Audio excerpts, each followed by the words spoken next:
This is a story about basic underwater demolition SEAL training and deals with the time Class 28 spent at the Coronado Naval Amphibious Swimming Pool. The title of the story, Cold Tested. Have you ever heard that old axiom, "He is shaking like a dog shitting peach seeds"? That saying applies to every man who has ever completed basic underwater demolition SEAL training. Not because he was forced to eat peaches whole, seed and all, but because of the cold and the shivering and shaking that accompanies being very cold. This is a way of life for BUD/S trainees, and if you can't handle the cold, then you would be better off staying in the regular Navy or joining one of the other branches of the military. During BUD/S, one of the primary objectives of the instructors is to see how well each trainee copes with being cold. Each man is different, therefore each man's tolerance level when dealing with being cold and hypothermic is also different. However, as a trainee, the one thing you can count on is being cold tested, and then cold tested, and finally cold tested. When I look back on BUD/S training, I can recall very few times when I wasn't wet and cold. It seems as though the instructors had an aversion to seeing trainees in dry clothes. Therefore, we were wet most of the time. Now it is a simple fact of nature that when you are wet and cold, you lose body heat.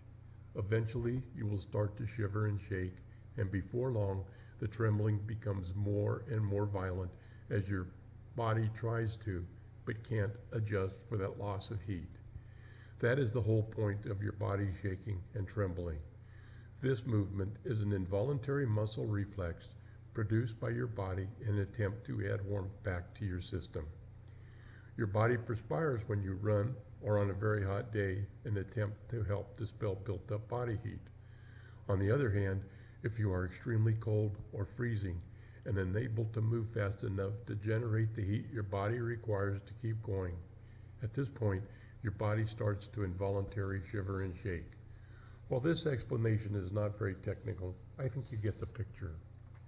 During training, when a trainee started shaking uncontrollable, the old adage would usually come into play and the comment made, "He is shaking like a dog shitting peach seeds."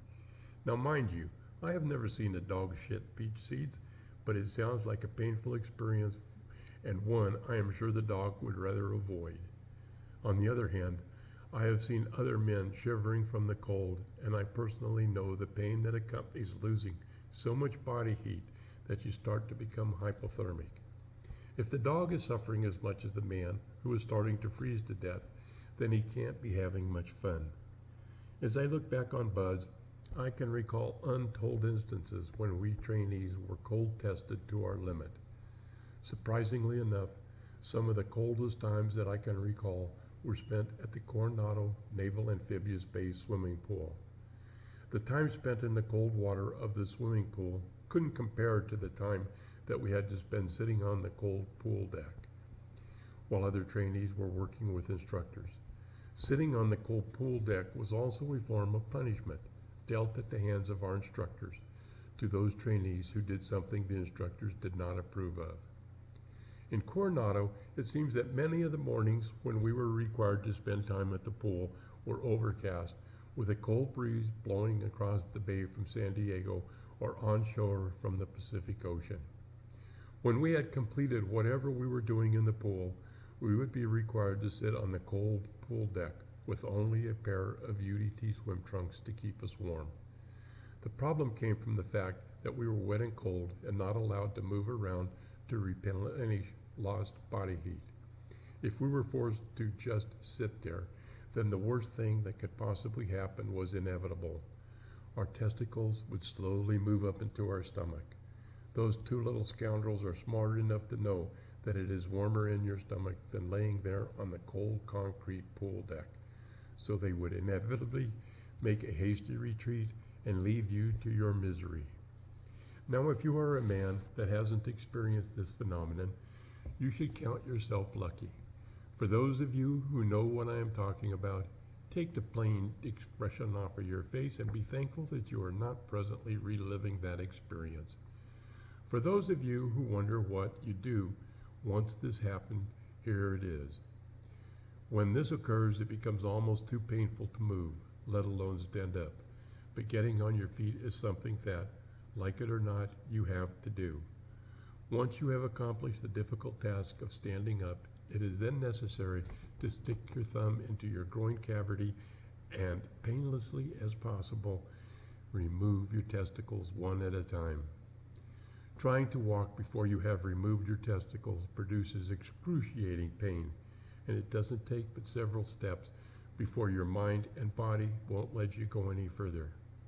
The first time you experience this is the most difficult and painful. Eventually, you become accustomed to this phenomenon and it becomes easier. But believe me, it is never something you take for granted or look forward to. If you enjoyed this story and would like to purchase a copy of my book, go to www.udt-seal-stories.com and I will send you a signed copy. If you prefer the Kindle version, go to amazon.com, books, and type in Nick Nicholson. Thank you.